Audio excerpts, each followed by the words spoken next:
Impeachment possible. Ano po yung magiging tugon po ninyo doon sa mga nabanggit kanina? Antayin natin yung articles of impeachment. Doon tayo magbabase kung ano yung isasagot natin dahil hindi naman natin alam kung ano talaga yung final na isusulat nila. Nagtitesting sila ngayon kung ano yung gagawin nila. But how do you say, ma'am, na testing po ito for impeachment? Oo. Paano niyo po nasabi? Kasi nagsabi na siya kanina, diba? Determination of malfeasance, non-feasance, misfeasance. So, ibig sabihin, merong ginawang mali. And you say, and that for you? Bakit po parang kayo sa mga congressman, kahit alam nyo na kayo mismo yung iimbestigahan dito sa pagdinig? Opo, nakatanggap ako ng invitation mula sa kanila para sa pagdinig ngayong umaga na ito. At marami sa mga opisyal ng Office of the Vice President nakatanggap din ng invitation. And lahat sila, ako yung pinadala nila na authorized representative nila. Kaya nandito ako. Bakit hindi kayo nagdalawang isip na hindi lumalo? Kasi may second budget committee hearing hindi po kayo. Para matapos na kaagad, para masabi ko na kung ano yung posisyon ko at ma-lodge na kaagad dyan na nag-attend ang Office of the Vice President. Ma'am, sakaling ipatawag ulit kayo. 700 million na budget for 2025 na pre-propose ng House. Oh, yes sir. Kung ano man yung budget na lalabas sa GAA, yun yung gagamitin ng Office of the Vice President. Dadalo po kayo sa September 23 plenary debates ng budget niyo po ng House? Hindi pa namin nagpag-usapan sa opisina kung ano yung gagawin para sa plenary debates, but we will let you know kung nandoon kami. Mag-coordinate po ba kayo kay Kong Adio? The budget sponsor? Sumulat siya sa aming opisina at sinagot ko siya, sabi ko nagsabit na kami lahat ng documents na kinakailangan nila at iniiwan na namin to the pleasure of Congressman Martin Romualdez ang budget. Ma'am, nung opening po nung plenary debate, sinabi po ni Martin Romualdez, ni Speaker po, na hindi daw ito tolerate ng House ang hypocrisy and Huwag daw magturo ng kamay. wag daw magturo ng kamay, ng mga daliri, kamay. O yan yung ginagawa nila ngayon di ba? Nagtuturo sila ng daliri nila, ilang daliri yung nandyan sa loob ngayon na ginawa ko daw. Ma'am, kung hindi kayo patatakbo ng 2028, tatakbo kayo ng 2035? Sandali, sir. Ang layo ng 2034. 25. Ito, hindi ako tatakbo sa 2025 elections. Magpapahinga ako for midterm elections. Ma'am, ang nasabi pala ni Speaker is yung hindi daw niya ito tolerate ang hypocrisy and evasion. Ano pong reaction niyo doon? Pero wala naman po siyang pinangalanan. Malamang ako yon dahil tinatanong ninyo ako ngayon about sa kanyang speech at sinasabi ko kung ano yung ginagawa nila ngayon dyan sa loob, yan yung inilarawan niya sa kanyang speech. Ma'am, you requested the committee to terminate the hearing. Oo nga, oo. Ma'am, you requested... Thank you, ma'am. Wala na tayo, lunch break na. Thank you, ma'am, for accommodating us. Ma'am, you requested the committee to terminate na po itong hearing. Why? Kasi yun yung posisyon ko. Nagpa-practice sila kung ano yung kakagat sa impeachment. Kahit anong gawin nila, wala talaga kaming ginawang mali sa Office of the Vice President. Yan ang rason kung bakit ayaw pumunta ng mga tiga-Office of the Vice President at sinabi nilang ako na lang yung ipapadala nila. Ma'am, sa next hearing, Notice of disallowance. Sagutin niyo na po ng OBP yung notice of disallowance. May 6 months kami. When do you plan namin to submit po? I think January ata yung...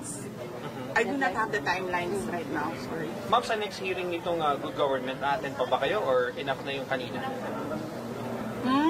Magdedepende yan sa kung anong gagawin nila sa loob ng committee. Ma'am, yung ibang congressman nagsasabi po na wala naman daw po silang usap-usapan about impeachment. Sa inyo lang daw po nanggagaling yun pong impeachment na allegations. Naku, sino taga-inquirer dito? Why, ma'am? Wala dito? Kasi last year, di ba lumabas na yung interview ni Congresswoman Franz Castro at sinabi niya na may impeachment at sinabi niya yung 3 na grounds for impeachment. Last year pa yun, ma'am. Ma'am, I'm from Inquirer, pero clarify din po ni Congresswoman Franz na hindi raw involved yung leadership.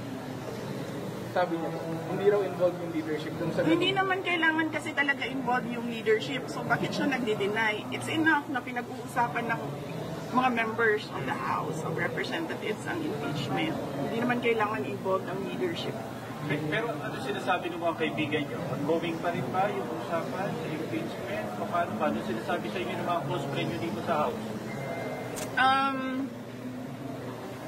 Ang sinasabi sa akin ng mga tiga Mindanao, ang sinasabi sa akin ng mga tiga Mindanao ay pinag-uusapan talaga ang impeachment. At kapag tinatanong sila kung anong mangyayari sa 2028, ang sinasabi nila, si Speaker Martin Romualdez daw ang candidate for 2020. Ma'am, si President Marcos, nagkausap na ba ulit kayo amid sa mga nangyayari na ito? Wala. Hindi naman kasi kami talaga nagkausap niyan. Hindi kami magkaibigan. Unang-una, nagkakilala lang kami dahil naging running mate kami. So, bago pa man kami naging running mates, hindi na kami nag-uusap. Nagkausap lang kami during campaign at dahil sa trabaho noon, banda ngayon. Pero ma'am, kailan po yung last na Ang kaibigan ko talaga si Senator Amy Marcos. Kilala niya ako since 2012. Pero ma'am, kailan po yung naging last na pag-usap niyo po ng Nung nag-tender ako ng resignation, yun yung last na nagkausap kami ni President Ma'am, do you Marcos. think kung si President Marcos magsalita para sa inyo, on behalf of you, baka maayos kaya itong nangyayari dito sa Kongreso? Alam nyo, kasi madami hindi nakakilala sa akin, pero mag-share ako konti ng ugali ko. Hindi ako humihingi ng tulong. Alam yan ng tatay ko, naging mayor siya, naging president siya. Hindi ako humihingi ng tulong talaga. Kaya nga kanina kung nakita ninyo, lumapit ako kay Congresswoman Gloria Arroyo. Sinabihan ko siya, ma'am, huwag ka na magpa-stress. Dahil dito sa ginagawa nila sa akin, kaya ko ito. Don't stress yourself about it. Yan din ang sinabi ko kay Congressman Marcoleta. Ma'am, sa gitna po ng lahat ng ito, how are you po? How do you feel about what's happening right now? And you mentioning even about the impeachment complaint or possible.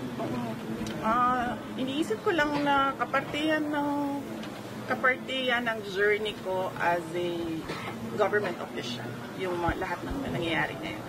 Ma'am, sa tingin niyo po may hand si PBBM sa nangyayari ngayon dito sa Congress? Actions against you and the Duterte family. Sa tingin niyo may hand si Pangulo? Ma'am, hindi ko sagutin yan kasi sarcastic yung sagot ko dyan. Next. So, kumusta si Presidente Duterte? Kumusta yung mga advice niya sa inyo sa nangyayari ngayon na Bibi? Okay naman ata siya. Hindi kami nagkakausap ni former President Rodrigo Duterte. Pero sinasabihan ko lagi yung mga nakapalibot sa kanya, nasabihan siya na huwag pa-stress sa nangyayari. Tulad ng sinabi ko din kay Ma'am GMA kanina. Ma'am, may regrets pa kayo na sumama kayo sa Unity kasama si President Marcos? Medyo mahaba kasi yan eh. It needs a sit down. Sit down tayo, sit down. Sit down tayo, ma'am. Sit down tayo. Opo kaya. Anyways, Doon sa baba, ma'am. Pasihan ba yung sinasabi niya this is targeted para sa 2028, hindi kayo iboto ng mga tao? May basihan ba yun? May plano na ba kayo sa 2028 na? O siya nagsabi. Yung Pero kayo, sino yun? Yes, yung nag-privileged speech. Siya yung nagsabi. Pero kayo, ma'am? Na huwag pagkatiwalaan. Yan ba yung gusto or nag-aambisyon ng presidente? Siya yung nagsabi. Pero kayo, ma'am, wala Pero kayo ba, tatakbo ba kayo 2028? Noong 2019, tinanong ninyo ako kung tatakbo ako sa... Noong 2017, tinanong ninyo ako kung tatakbo ako sa 2019. Noong 2019, tinanong ninyo ako kung tatakbo ako sa 2022 at sinabi ko na mag-a-announce ako kung tatakbo ako or hindi January 2021. Sinabi ko magsasagot ako January 2021. Ngayon,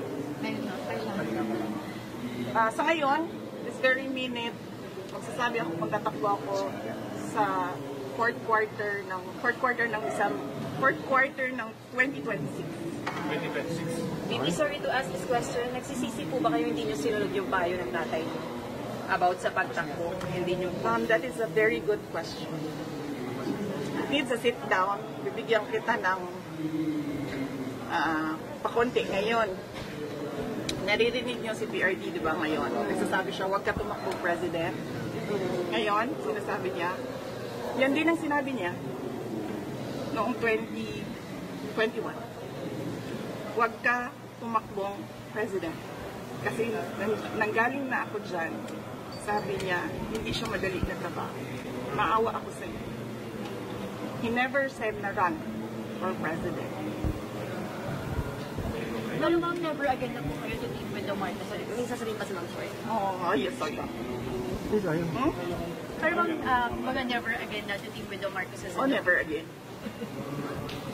why ma'am? Sit down tayo. Sige, ma'am. Kailan niyo gusto, ma'am? Sa baba, ma'am. One last question na lang. One last question na lang. You kind of turned emotional when we asked you kamusta ka na kanina and you not asking for help to anyone, even kay CGMA, kay Kung Mark. makikita niyo, di ba, kahit asawa ko, wala siya dito. Hindi ako tao na humihingi ng tulong. Sinabihan ko lang yung asawa ko kanina, sabi ko, maganda ka lang. Kasi sabi niya magluto ako, sabi ko, okay, sige, magluto ka lang for dinner. Sit down natin, ma'am. Ma'am, kailan niyo sit down? Sharean na lang kita. Joke lang. Tanggalin yung mic. Ma'am, sharean ko sila. Ano na, ayun na lang.